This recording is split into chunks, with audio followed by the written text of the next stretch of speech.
Hello, ഇന്ന് ഞാൻ വന്നിരിക്കുന്നത് ഒരു എഗ് കറിയായിട്ടാണ്.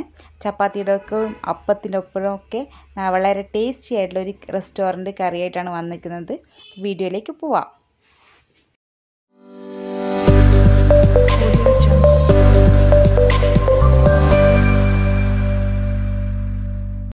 അതിനുവേണ്ടി ഞാൻ ആദ്യം മുട്ട പുഴുങ്ങിയെടുക്കുകയാണ് ചെയ്യുന്നത്. അപ്പോൾ ഞാനിവിടെ 3 മുട്ടയാണ് പുഴുങ്ങിയെടുക്കുന്നത്. അപ്പോൾ മുട്ടയൊക്കെ പുഴുങ്ങിയിട്ടുണ്ട്. ഇനി ഇതിൻ്റെ തൊലി കളഞ്ഞിട്ട് നമുക്കിതിലേക്ക് മസാലകൾ ചേർത്ത് കൊടുക്കാം.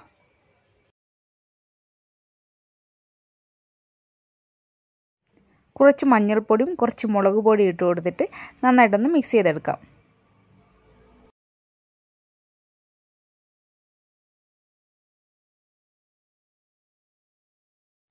അപ്പോൾ ഇത് മിക്സ് ചെയ്ത് നമുക്കിത് മാറ്റി വെക്കാം. ഇനി അടുത്തതാണ് നമ്മൾ ഇതിലേക്ക് ഉപയോഗിക്കുന്നത് തൈരാണ്. ഞാനിവിടെ 3 സ്പൂൺ തൈര് എടുത്തിട്ടുണ്ട്. ഒട്ടും പൊടിയില്ലാത്ത തൈരാണ്. ഇതിലേക്ക് കുറച്ച് മഞ്ഞൾപ്പൊടി ഇട്ട് കൊടുക്കുന്നുണ്ട്. പിന്നെ കുറച്ച് മുളക് പൊടി, പിന്നെ 1/2 സ്പൂൺ മല്ലിപ്പൊടി, കുറച്ച് ഗരം മസാലയും കൂടി ചേർത്തിട്ട് നന്നായിട്ടൊന്ന് മിക്സ് ചെയ്തെടുക്കാം. ഒട്ടും പൊടിയില്ലാത്ത തൈരായതുകൊണ്ടാണ് ഞാനിവിടെ 3 സ്പൂൺ യൂസ് ചെയ്തത്. അപ്പോൾ പുളിയുള്ള തൈരാകുമ്പോൾ 2 സ്പൂൺ മാത്രം യൂസ് ചെയ്താൽ മതി. അല്ലെങ്കിൽ കറിയുടെ ടേസ്റ്റ് തന്നെ മാറിപ്പോവും.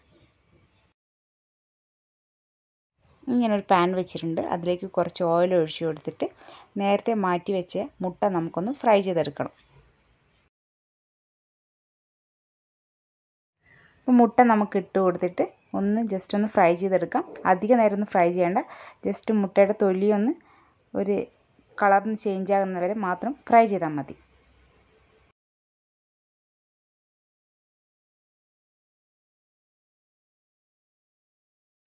മുട്ടയൊക്കെ ഫ്രൈ ആയിട്ടുണ്ട്. ഇനി ഇതൊരു പ്ലേറ്റിലേക്ക് മാറ്റി വെക്കാം. അതേ പാനിൽ തന്നെയാണ് ഞാൻ അടുത്ത മസാലകൾ ചെയ്യാൻ വേണ്ടിയിട്ട് ഉപയോഗിക്കുന്നത്. അപ്പോൾ കുറച്ച് ഓയിൽ ഒഴിച്ച് കൊടുത്ത് അതിലേക്ക് കുറച്ച് ജീരകം ഇട്ട് കൊടുക്കുകയാണ്. അതൊന്ന് മൂത്ത് വരുമ്പോഴത്തേക്കും നമുക്കിതിലേക്ക് പച്ചമുളക് ഇട്ട് കൊടുക്കാം.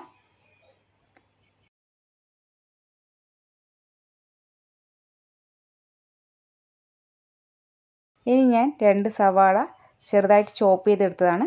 അതും കൂടി ഇട്ട് കൊടുക്കുകയാണ്. നന്നായിട്ടൊന്ന് വാട്ടിയെടുക്കാം. ഒരു പച്ച കുത്തു മാറുന്ന രീതിയിൽ നന്നായിട്ടൊന്ന് വാടിക്കിട്ടണം. അതുവരെ നന്നായിട്ടൊന്ന് വാട്ടിയെടുക്കാം.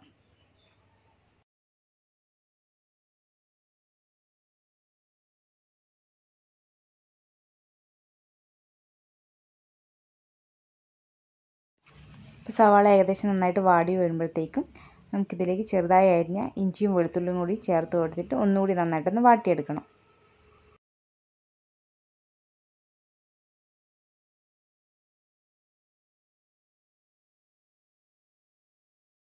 ഇനി ഇതിലേക്ക് ഞാനൊരു വലിയ തക്കാളി മിക്സിയിലിട്ട് അരച്ച് പേസ്റ്റ് ചേർക്കുന്നുണ്ട്.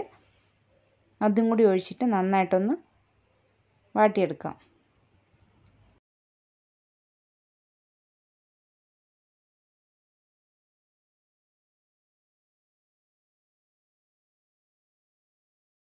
ഇതിലേക്ക് ഇനി ആവശ്യത്തിന് കുറച്ച് ഉപ്പും കൂടി ഇട്ട് കൊടുക്കണം. അതും കൂടി ഇട്ട് കൊടുത്തിട്ട് ഒന്നുകൂടി നന്നായിട്ടൊന്ന് വാട്ടിയെടുക്കുകയാണ്. ഇപ്പോൾ ഇത് ഏകദേശം നന്നായിട്ട് വാടിയിട്ടുണ്ട്. ഇനി നേരത്തെ ഞാൻ ഫസ്റ്റ് മിക്സ് ചെയ്ത് വെച്ചിരിക്കുന്ന തൈര് ഇതിലേക്ക് ചേർത്ത് കൊടുക്കുകയാണ്. അപ്പോൾ തൈരും കൂടി ചേർത്തിട്ട് നന്നായിട്ടൊന്ന് മിക്സ് ചെയ്തെടുക്കാം.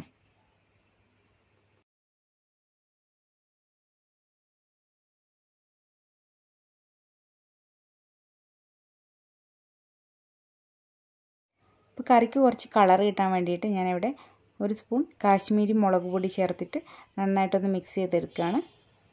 അപ്പോൾ നിങ്ങൾക്കത് വേണ്ടെന്നുണ്ടെങ്കിൽ ഒഴിവാക്കാം. ഞാൻ ഇത് കുറച്ചുകൂടി കളർ കിട്ടാൻ വേണ്ടിയാണ് ഇങ്ങനെ ചെയ്തത്. ഇനി ഇതിലേക്ക് ഒരു 1/2 കപ്പ് വെള്ളം ഒഴിച്ചിട്ട് നന്നായിട്ടൊന്ന് മിക്സ് ചെയ്തെടുക്കാം.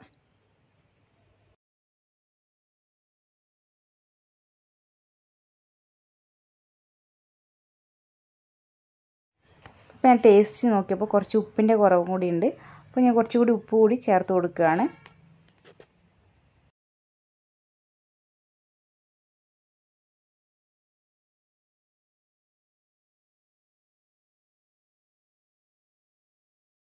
അപ്പോൾ ഇത് നന്നായിട്ടൊന്ന് തിളക്കി വരുന്നുണ്ട്. ഇനി നമുക്കൊരു 5 മിനിറ്റ് ഇതൊന്ന് മൂടി വെച്ചിട്ട് വേവിച്ചെടുക്കണം.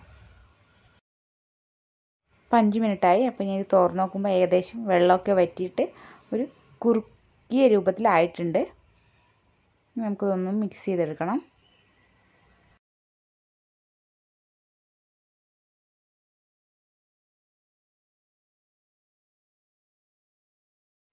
ഇപ്പോൾ ഗ്രേവി നന്നായിട്ട് തിക്കായിട്ട് വന്നിട്ടുണ്ട്. ഇനി ഇതിലേക്ക് കുറച്ച് കസൂരി മേത്തി ഇട്ട് കൊടുക്കുകയാണ്. അതൊന്ന് കൈകൊണ്ട് ജസ്റ്റ് ഒന്ന് പൊടിച്ചിട്ട് ഒന്ന് ഇട്ട് കൊടുക്കുകയാണ്. ഇതും കൂടി ചേർക്കുമ്പോൾ നല്ലൊരു സ്മെല്ല് കിട്ടും. നമുക്ക് റെസ്റ്റോറൻറ്റിൽ കിട്ടുന്ന അതേ ഒരു സ്മെല്ല് തന്നെയാണ് ഈ കറിക്ക് വരുന്നത്.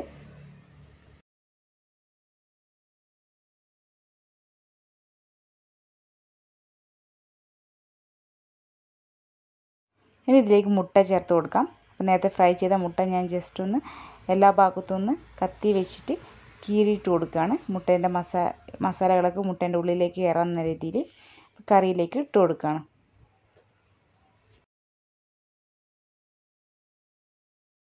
മുട്ടയും കൂടി ഇട്ട ശേഷം നന്നായിട്ടൊന്ന് മിക്സ് ചെയ്തെടുക്കാം. ഈ മസാലകളൊക്കെ മുട്ടയിലേക്ക് പിടിക്കത്തക്ക രീതിയിൽ നന്നായിട്ടൊന്ന് മിക്സ് ചെയ്തെടുക്കണം.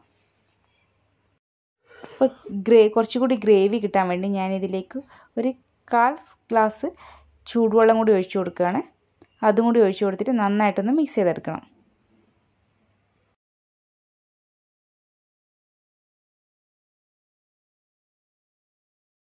ഇനി നമുക്കൊന്ന് 5 മിനിറ്റ് ഒന്ന് മൂടി വെച്ചിട്ട് ഒന്നുകൂടി വേവിച്ചെടുക്കാം.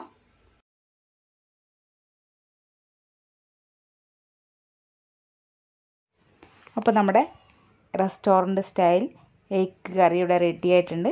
ഇനി ഇത് ലാസ്റ്റ് കുറച്ച് ഞാൻ മല്ലിയിലയും കൂടി ഇതിൻ്റെ മുകളിൽ ഇട്ട് കൊടുക്കുകയാണ്. അപ്പോൾ നിങ്ങളെല്ലാവർക്കും ഈ വീഡിയോ ഇഷ്ടപ്പെട്ടു എന്ന് പ്രതീക്ഷിക്കുന്നു. ഇഷ്ടപ്പെട്ടെച്ചാൽ ഷെയർ ചെയ്യാനും ലൈക്ക് ചെയ്യാനും കമൻറ്റ് ചെയ്യാനും മറക്കരുതേ. Thank you for watching.